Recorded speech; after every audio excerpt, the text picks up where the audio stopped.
push, Mr. Pollard, push. And again, push. No, breathe normally, breathe as we talk. That's right. All right, here it comes.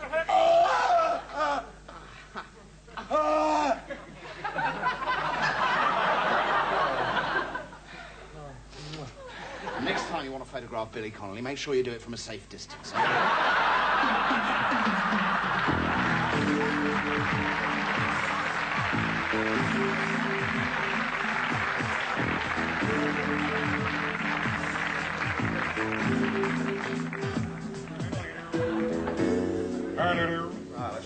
You in here before? Good evening.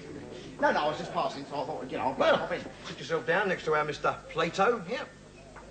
Not Plato, the philosopher. That's right, yeah. I'm your biggest fan. No, honestly, I've read everything you've written because I'm a bit of a philosopher myself. You know what I mean? Yeah. Oh, yeah. Now, what would you like, sir? I've got Retsina with a drop of paraffin, paraffin with a drop of Retsina, and, of course, the straight paraffin. Yeah, well, I'll have a paraffin top if I may. One paraffin top. And one for the sage as well. And one for Mr. Plato. What a day I have had, I tell you. Working behind this bar all day, it'd drive you crazy. Well, you know what I always say? You don't have to be mad to work here, but it helps. What was that? I said, you don't have to be mad to work here, but it helps. That is brilliant! That is so clever. You know, what if I was to write that down? Yeah. You know, on a little bit of imitation wood, you know, yeah. a little bit of varnish. Yeah. Little gold chain. Oh, yeah. I could stick it up behind the old bar, couldn't I? Yeah. People come in, you know, it's sort of thought-provoking. They'd say, what a clever thing Magnus has got up behind his bar. Yeah. Well, it's a marvellous idea, that. Don't you think so, Mr. Plato? Well, it's mildly amusing, I suppose. Right. Call yourself a philosopher. You've never said anything as clever as that, have you? Yeah, well, I could if I wanted to. Yeah, no chance. I could. Go on, then. All right, then. All right. The square on the hypotenuse of a right-angled triangle is equal to the sum of the squares on the two adjacent sides. You've been getting pissed with Pythagoras again, haven't you? You see, the trouble is, it's not funny. I mean, it's not going to make my customers smile, is it? You know what I always say? Smile. People will wonder what you've been up to.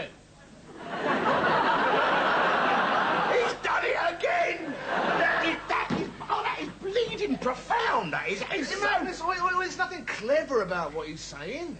It's just a verbal quiddity. Well, it may just be a verbal quiddity to you, mate, but it's spun bloody gold as far as I'm concerned. Yeah, anyway, you're so clever. Go on, you do one. Go on, you do one. All right then. All right. The king's might is greater than human, and his arm is very long. Bollocks. Well, come on, something a lot more down to earth to get that up behind Magnus's bar, I can tell you. Like, how about, don't throw your cigarettes in the urinal. It makes them soggy and difficult to light. Oh, yes! That is fantastic! Oh, go on, my son! What's a urinal? No idea. Never mind, we'll stick that up. That is marvellous, that is. Have another drink. On the taverna. One for you, I suppose, Mr. Plato? Oh, I'm a bit strapped for cash, actually, Magnus, but... What, you want a bit of credit here? If I could. Don't ask for credit, as refusal often offends. No, you can't. Very, very useful. I think that could be the most useful one of the lot, actually.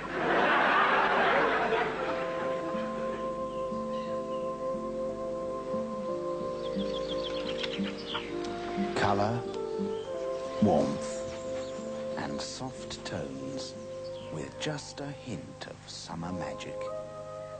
Dulux paint. So easy to use.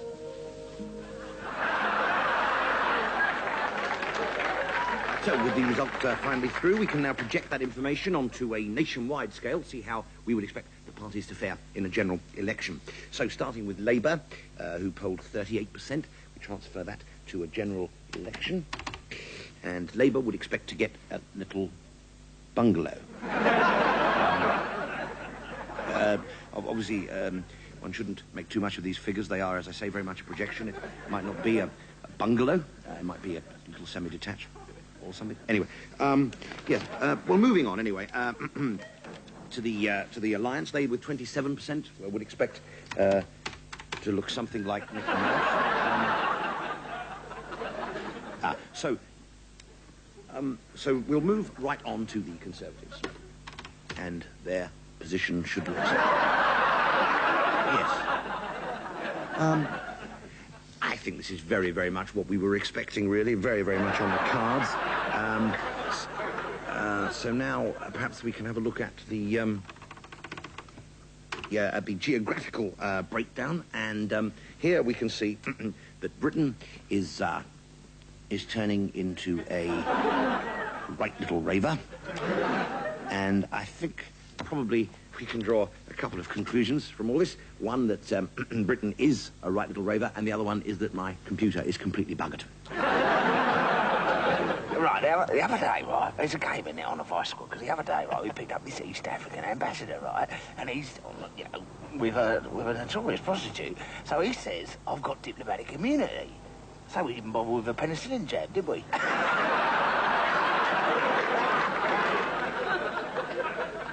And you join us here at the Royal Festival Hall for the second half of tonight's concert, in which we'll be hearing the first performance of Peter Leander Bruce's new work, Concerto for String Quartet and Next Door Neighbour.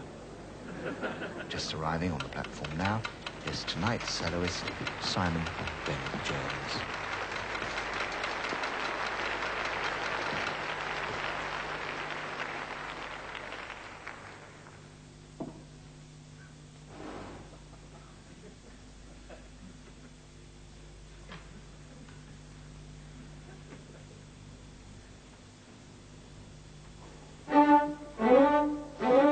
No. Not again.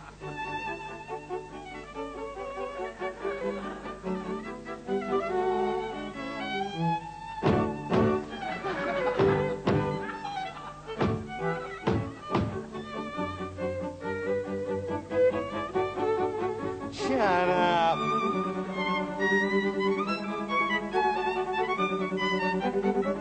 Shut up!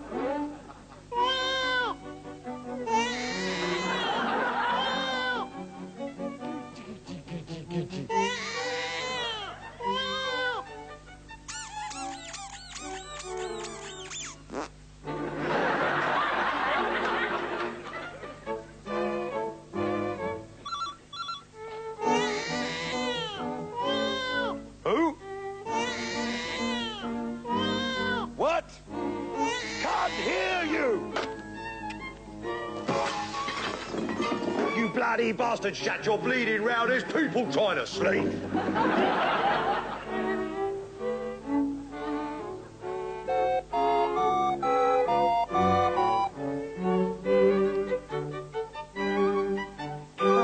Come.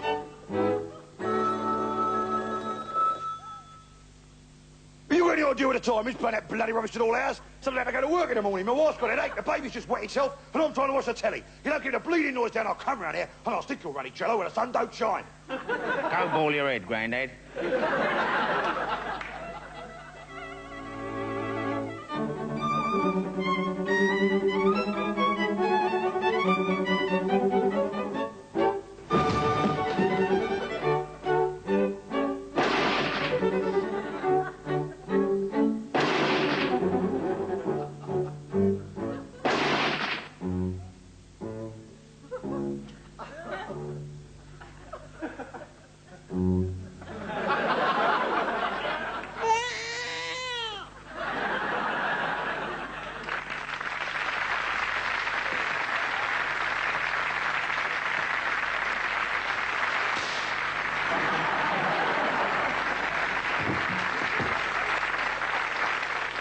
You never know when accidents will happen.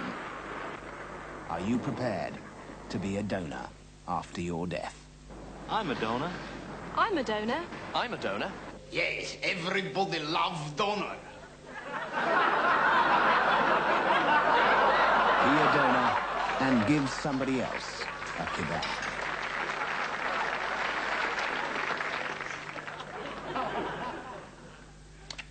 I think I might have my ears pierced. What, full of wax, are they?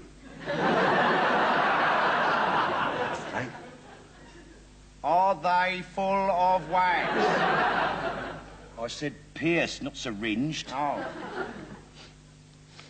Why are you doing that, then? So I can put an earring in it. Oh. It's the rage nowadays, very fashionable. Is it? What, you mean amongst pufters and pirates and people like that? You see, that's what you see. You show your ignorance, don't you, there? I mean, you are completely ignorant about fashion, aren't you? No, absolutely ignorant about fashionable things. No, Complete I'm ignorance. I'm not ignorant about fashion. I'm not ignorant about fashion. I'm not ignorant. I just don't know nothing about it, that's all. Well, exactly. Exactly. But see, those of us who are in the know, Yeah. those fashionable ones amongst us, you Oh, see, yeah. we are fashion conscious. See? Are you? Whereas you're fashion unconscious. Fashion sleepwalking most of the time. Well, how do you know, then? How are you in the know? Well, read the papers, obviously. Oh, yeah.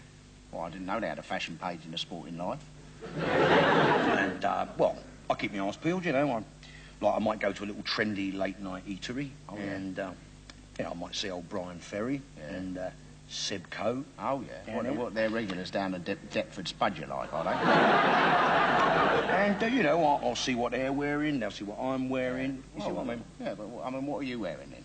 I mean, you never wear nothing good, do you? No. I mean, you never wear, like a smart jacket or nothing What like that. are you talking about? Look at me now. Huh? Yeah. Smart, casual. That's me. See? What is that, then, smart casual? Then? Smart casual. You know, smart casual, like, you know the footballers like Kevin Keegan. Oh, yeah. Glenn Hoddle. That's right, yeah. You know the kind of clothes they wear? Smart, but casual. Oh, I see. That's the kind of thing I like. Oh, right. What, like sort of white shirts and blue shorts, you mean? No, not the ones they wear on the field. No. Right. The things they wear afterwards for the interviews, Oh, like when they're on right, Question of Sport. Yeah. And all that sort of thing. Yeah, well, and that is smart casual. I mean, is that smart casual like what you're wearing? Well, then? this is. I mean, this T-shirt. Yeah. You would not believe how much this T-shirt cost. 50p? This is a branded T-shirt. This is. Oh, yeah. look. Wait, can't you see what that is? It's your tit, innit? No, the little alligator. Oh, yeah. Well, so that is an alligator brand T-shirt? Well, no. I mean, no. It's actually called a Lacoste. Oh, right. Well, so it's not an alligator brand. Well, Lacoste is actually French for alligator. Oh, is it? But the reason these things are so expensive. Yeah. Because Yeah. the old alligators change colour every year. See? That is very smart. That's Sweet. very worth Absolutely. buying, isn't it? Yeah, I hope you wear that on New Year's Eve, because I'd like to see that happen.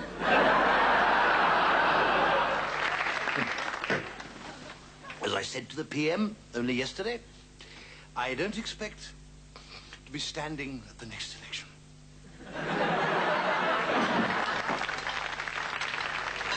It's delicious, darling. Just like Mother's. What was that called? Boiled potatoes, darling. I saw Mr. Wallace today. Oh, really? I saw Mrs. Simpson earlier. Well, it's a small world, isn't it? Pudding. In the microwave, darling. An ordinary day in the ordinary life of Peter Jackson, bank clerk. Or so it seems.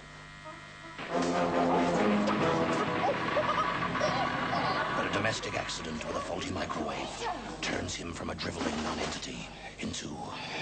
Did you hear about that bloke in America? He went for a swim. He got bitten. When he come out, he had this big green lump on the side of his neck.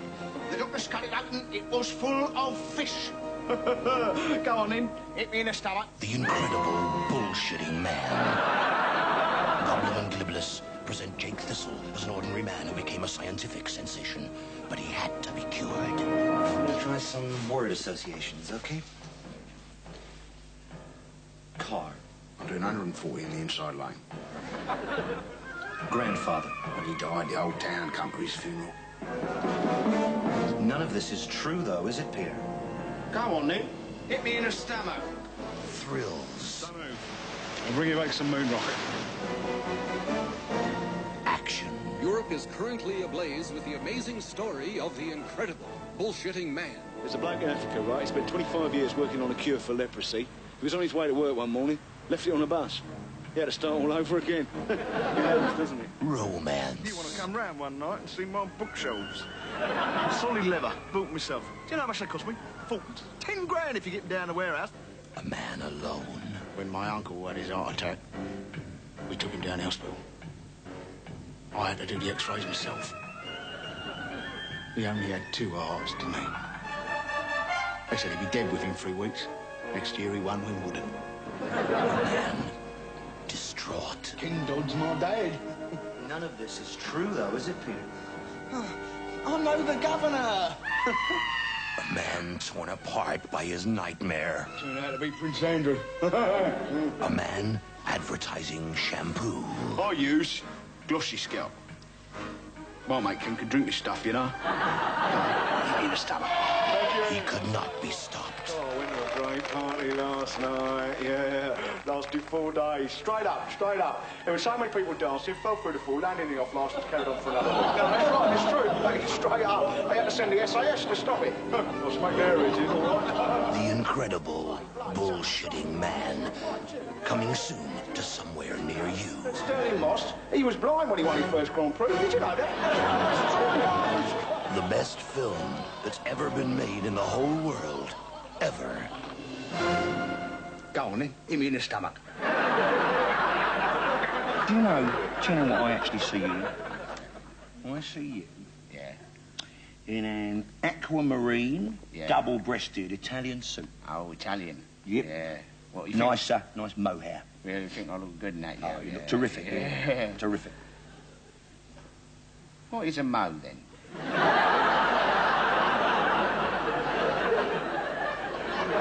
What? Well, like camel hair comes from a camel, doesn't it? Like, you get fox fur from a fox, like, so what does mohair come from, then? What sort of animal is a mo? Well, a mo is, Mo's a very special little animal.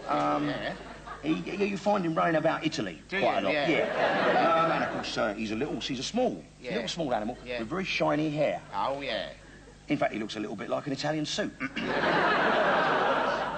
Only without the buttons. Oh, without the buttons. Yeah. You know, like, I think somehow if I was in that ultramarine suit, like, even if it had just been made from freshly killed mows, somehow, you know, I feel, it wouldn't be me. You know, no, well, you see, this is right, because it takes a lot of effort. Yeah. I mean, I have worked very hard at my look. Have you? Oh, yeah. Because you see, I think if you put enough effort into it, I think then what happens is that your clothes say something about you. Do you know what I mean? Like, here comes a scruffy bastard.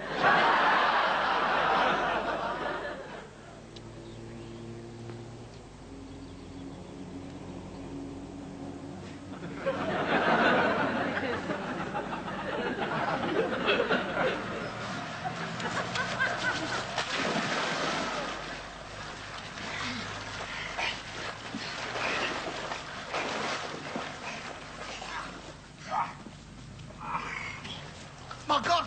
I think he's still alive. I think you're right. Tell him.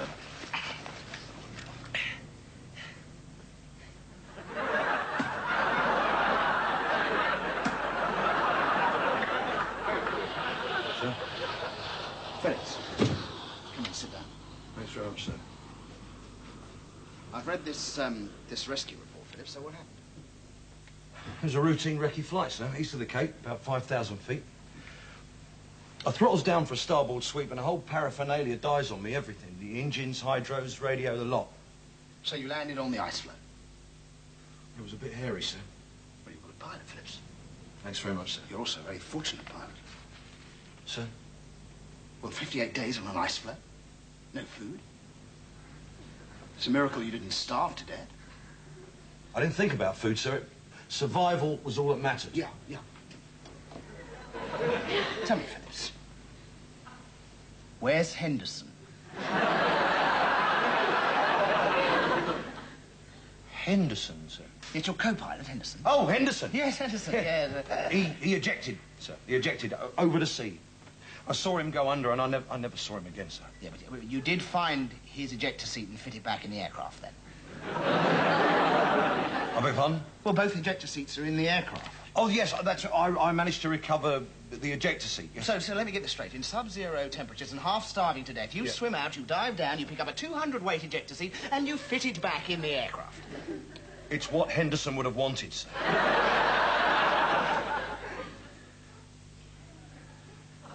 You've eaten him, haven't you? Eaten Henderson, sir? I wouldn't eat Henderson. Henderson was my best meat. Mate! Sir, I didn't eat anything up. I was starving to death. Look, Philip, starving men have been rescued before, and the first thing they usually ask for is food. Not have you got a couple of Bicidol tablets on it? I was ranting. You were burping, Philip. I didn't eat Henderson, sir, I swear. You didn't. So how do you account for the fact that gnawed bones were found around the aircraft? A penguin. A penguin. I caught a penguin, sir. I see. Well, look, I've been serving in the Falklands for 18 months, and in all that time, not once, no, not ever, have I seen a penguin with 42-inch hips. Do you take me for a fool, Philip? No, sir. Because I'm not. Do you recognise that? Yes, sir. Well? It's the skull of a penguin, sir. It's the skull of a co-pilot. Positively and absolutely identified as Henderson. Come on, Phillips, admit it. You ate him. Oh, sir, one of us had to eat the other or we both have perished. Go on. It was decided that it would be best all round if I ate him, sir. Oh, my God. How does anyone make a decision like that? Well, he was a vegetarian.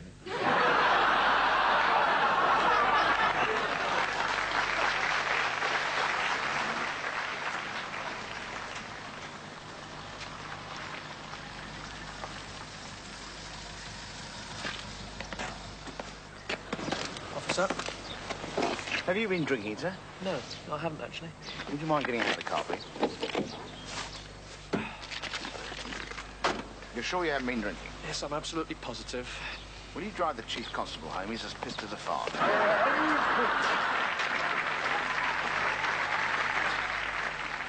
Don't let these trendy red glasses fool you. Deep down, we're Pratt. We are very nearly at the end of the show. And I just wanted to talk a little bit about hypnotism, because I'm really, no, honestly, I've become recently extremely interested in hypnotism and the way, Gosh. and the way it's sort of, you know, not obviously the hammer hypnotism, you know, but the really serious sort of scientific stuff, because, you know, it's fantastic. Honestly, they can cure stammering now with it, and people give up smoking, you know, and they can even lose a bit of weight, Mel. But the thing that's really interested me is this thing called regressive hypnotism. Have you ever heard about that? Which is really incredible, because what they do is they take you back through your life and then back to beyond your birth. No, and people turn out to have been really famous and important people before they were born. You know, in other lives. Bollocks.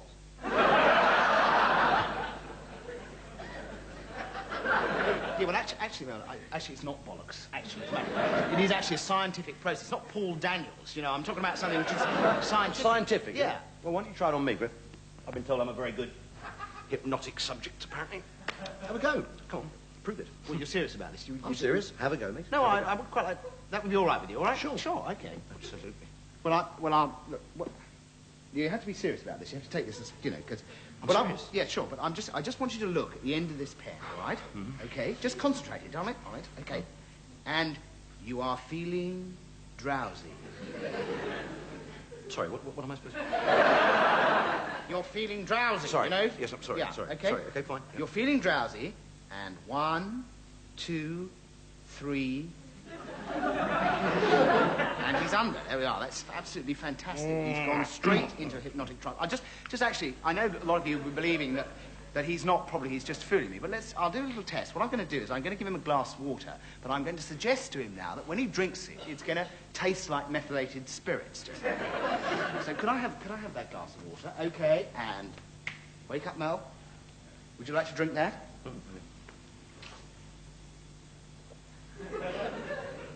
Same again, please. Make the laugh.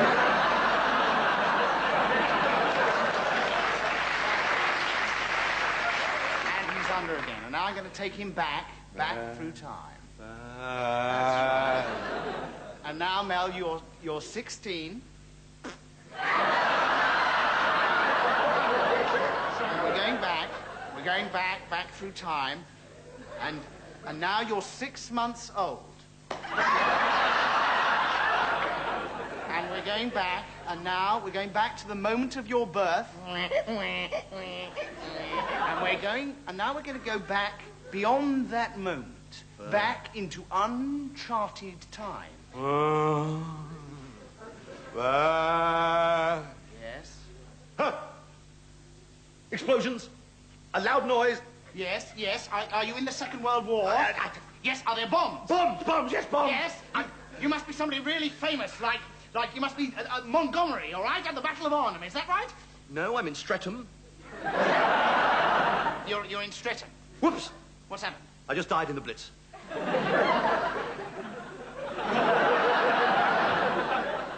Fine, okay, well, look, if you're just going to piss about being non-entities, there's not much point in doing this. But I'm going back. Yes, you're going back. I'm going further back. Yes, Back. yes, back. And now I am Dr. John Dee, the famous Elizabethan alchemist. Dr. John Dee, the famous Elizabethan alchemist. And hypnotist. You are feeling very drowsy. And you're going back. Further back. All the way back. And you're in my surgery with me. Hello there, Dr. Dee. What can I do for you? I'm not feeling too well. I'm feeling feverish. Buboes under the armpits, I suppose. They're just coming up new. Well, that'll be the Black Death. There's a lot of it about. Take 4 of these every morning, will you? No, it's too late. I'm dead. Before you go. Now, there's the small matter of my fee. You see, since I've been in this hypnotic trance, I've played an awful lot more parts than you have, Griff. So I think I should have half of your fee as well. Just a minute. Wait, Mel. I'm going back. Back. And I've suddenly become a violent psychopath. Somebody like Genghis Khan or somebody like that. And I'm feeling very strongly. Well, I'm going further back. Back. I'm a large, shapeless blob of antimatter. And I'm sucking you in. Yes, but I'm going back. Back. I become a huge primeval bottle of Jif. Which kills 99% of household blobs. Hold on a minute. You can't be a primeval bottle of squiff. What are you talking about? You weren't under at all, were you? You were just pretending. I nearly went a couple of times, as it happens. I think it's a level of bollocks it is, isn't it? Anyway, look, we've run out of time, Griff, OK? I'm sorry about it. We have run out of time, ladies and gentlemen. Sorry about all the bollocks at the end. And time does fly like that, doesn't it, when you're enjoying yourself. But anyway, good night. And we'll be back next week. Bye.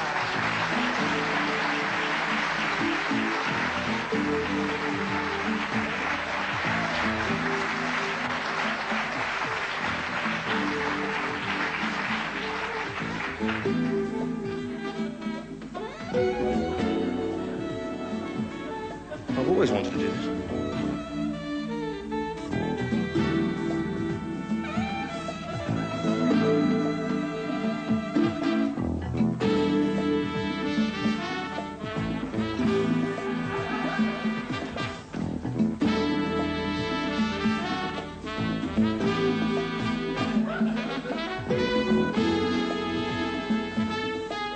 You should go on that bloody dive.